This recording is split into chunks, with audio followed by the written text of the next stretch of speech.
Hello, and I'm dropping by with an extremely famous and exciting story called The Three Little Pigs.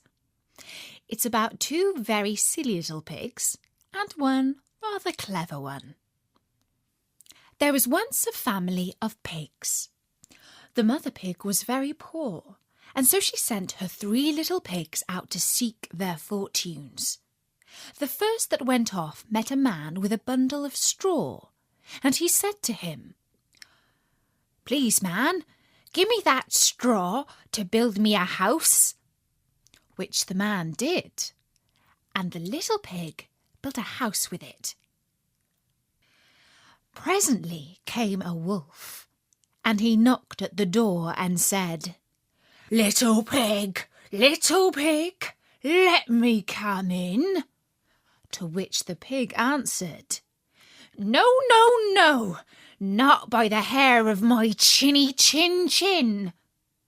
The wolf then answered to that, "Then I'll huff and I'll puff and I'll blow your house in." So he huffed and he puffed and he blew his house in and ate up the little pig.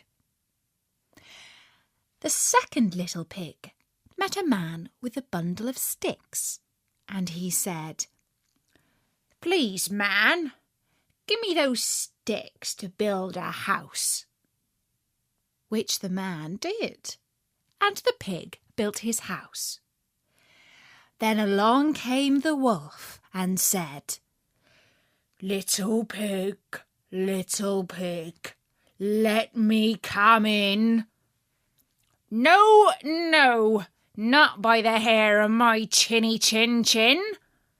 Then I'll huff and I'll puff and I'll blow your house in.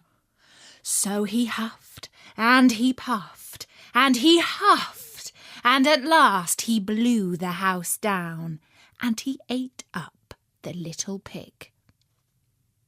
The third little pig met a man with a load of bricks and said, "Please, man, give me those bricks to build a house with." So the man gave him the bricks, and he built his house with them. And so the wolf came, and as he did to the other little pigs, he said, little pig, let me come in." No, not by the hair of my chinny chin. Well, I'll huff and I'll puff and I'll blow your house in. And he huffed and he puffed and he huffed and he puffed and he puffed and he huffed, and he could not get the house down.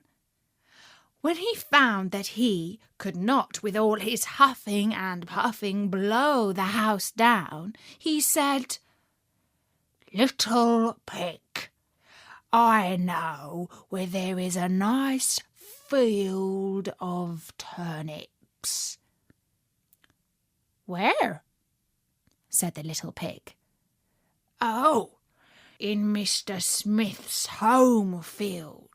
And if you will be ready tomorrow morning, I will call for you, and we will go together and get some dinner." "Very well," said the little pig.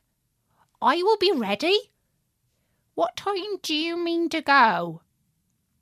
"Oh, at 6 o'clock. Well, the little pig got up at 5, and he got the turnips before the wolf came, who said, little pig, are you ready?" The little pig said, "Ready? I have been and come back again, and got a nice potful for dinner." The wolf felt very angry at this, but thought that he would get one up on the little pig somehow or other. So he said, "Little pig, I know where there is a nice apple tree. Where? Said the little pig. Down at Merry Garden, replied the wolf. And if you will not trick me, I will come for you at 5 o'clock tomorrow and get some apples. Well, the little pig ran up the next morning at 4 o'clock and went off for the apples, hoping to get back before the wolf came.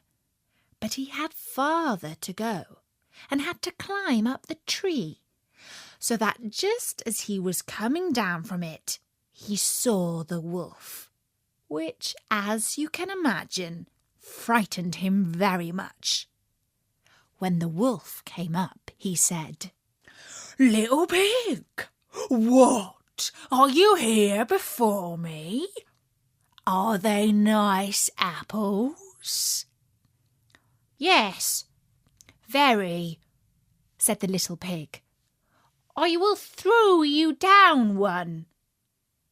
And he threw it so far that while the wolf was gone to pick it up, the little pig jumped down and ran home. The next day the wolf came again and said to the little pig, "Little pig, there is a fair at Shanklin this afternoon. Will you go?" "Oh, yes," said the little pig. "I will go. What time shall you be ready?"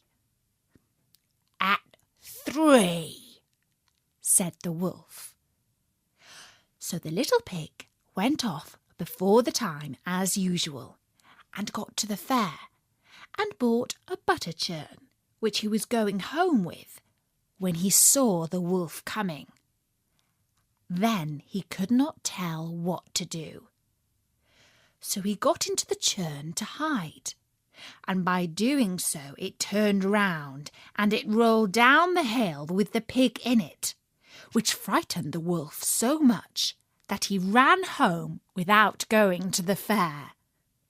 He went to the little pig's house and told him how frightened he had been by a great round thing which had come down the hill past him.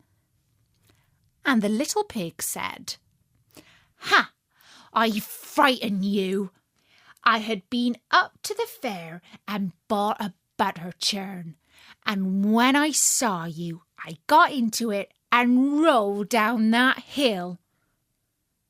Then the wolf was very angry indeed, and said he would eat up the little pig and that he would get down the chimney after him. When the little pig saw what he was about, he hung up a pot full of water and made a blazing fire. And just as the wolf was coming down, he took off the cover and in fell the wolf. So the little pig put on the cover again and in an instant boiled him up and ate him for supper, and lived happily ever after. And that was the story of the 3 little pigs.